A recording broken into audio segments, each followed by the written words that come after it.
Hello, this is Dr. Heidi Horsley, Executive Director of the Open to Hope Foundation. And I have today two guests, LItea and Eleanor. Could you guys tell me what you do? Absolutely. We run an organization called What's Your Grief, and we have a website that focuses a lot of our work on supporting individuals who are grieving, who can sort of find us 24/7, really find practical, concrete, down-to-earth tools for teaching and working with grief in different capacities.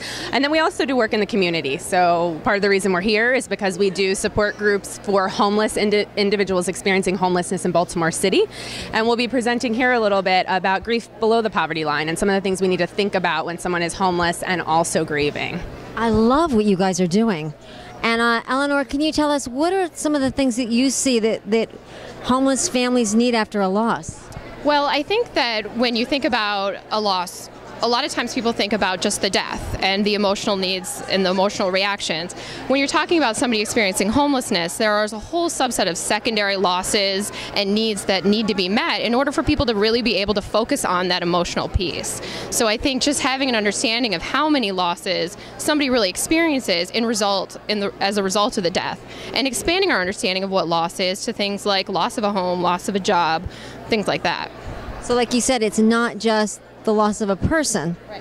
Yeah. It's also the loss of the future you thought you were going to have, it sounds like. I hear that all the time. Lots of hopes and dreams, yeah. And what are a couple of things that families can do to find hope after loss? Oh, I think this is the question that everyone has. And I think one of the things that we really focus on, of course, like so many, are really making meaning and continuing bonds with our loved ones. And we find many people, especially in our work in the homeless services world, feel like they've had to sort of compartmentalize that loss, just move forward, not think about it so that they can get through the day. And part of that is true. You have to be able to meet your basic needs. And at the same time, you can still have a relationship with a person you lost. And there is great value in being able to share memories of that person and really being able to integrate that person in your day-to-day life and do that while still meeting your basic needs of housing and shelter and financial security. I absolutely agree with you, and my brother is my guiding light. He's the reason I do what I do today, and today is National Sibling Day, and I, dedicate all my work to him. So like you said, death ends a life, it does not end a relationship. Exactly. So how would I find you?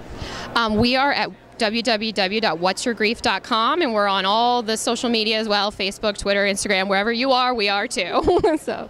I love what you're both doing, and thank you so much for providing hope after loss to everybody, regardless of socioeconomic or their circumstances. Well, and thank you guys for all you do. Thank you. And this is Dr. Heidi Horsley of the Open to Hope Foundation.